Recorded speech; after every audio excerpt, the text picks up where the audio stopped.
Saudara-saudari yang terkasih, kita jumpa lagi dalam Pelita Hati di Honian Channel hari ini, Jumat 22 Agustus 2025, hari biasa dalam Pekan Biasa yang ke-20, bertepatan dengan peringatan wajib Santa Perawan Maria sebagai Ratu.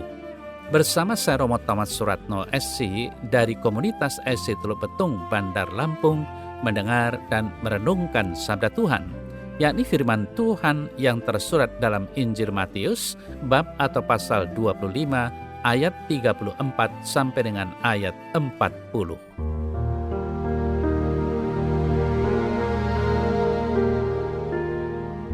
Ketika orang-orang Farisi mendengar bahwa Yesus telah membuat orang-orang Saduki itu bungkam, berkumpullah mereka dan seorang dari mereka, seorang ahli Taurat, bertanya untuk mencobai dia, "Guru, hukum manakah yang terutama dalam hukum Taurat?" Jawab Yesus kepadanya, "Kasihilah Tuhan Allahmu dengan segenap hatimu, dengan segenap jiwamu, dan dengan segenap akal budimu. Itulah hukum yang terutama dan yang pertama. Dan hukum yang kedua yang sama dengan itu ialah, kasihilah sesamamu manusia seperti dirimu sendiri. Pada kedua hukum inilah tergantung seluruh hukum Taurat dan kitab para nabi."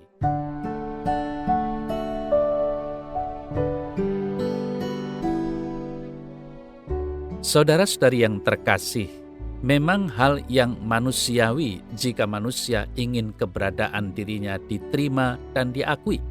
Tetapi hal ini akan menjadi toksik ketika keinginan tersebut membuat seseorang menjadi mudah merasa terancam dan tersaingi oleh kehadiran orang lain.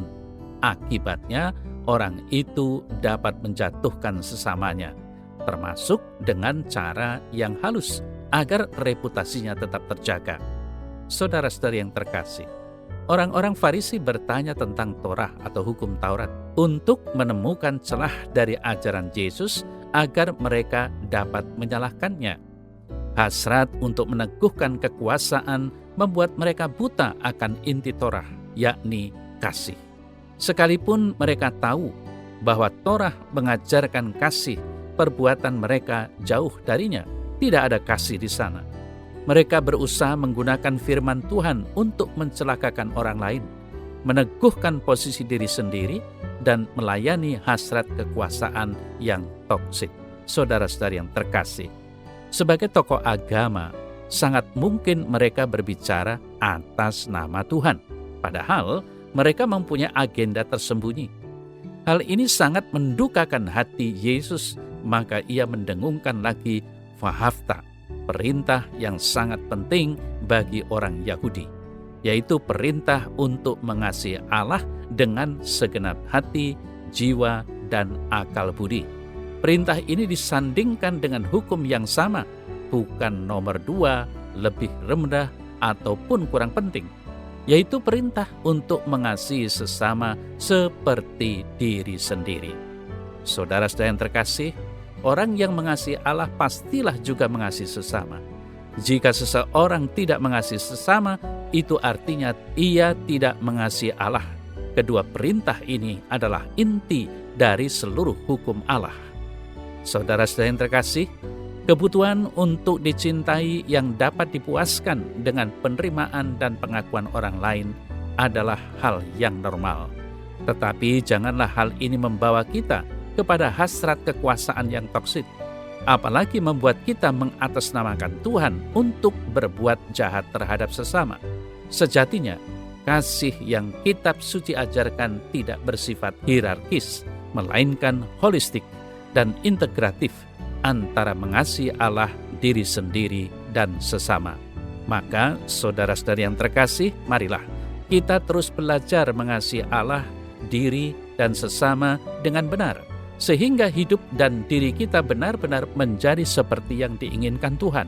Kita sungguh menjadi murid Tuhan yang sejati karena kita selalu mengusahakan kasih Tuhan sebagai landasan hidup kita dalam hidup sehari-hari, sehingga nama Tuhan selalu kita muliakan dalam setiap kata maupun perbuatan kita.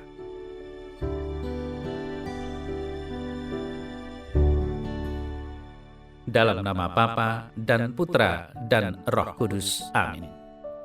Ya Tuhan Allah yang Maha Kasih, kasih-Mu sungguh mulia dan menjadikan aku manusia yang selalu mendamba dan membagikan kasih-Mu kepada sesama, sehingga nama-Mu sungguh dimuliakan oleh kami.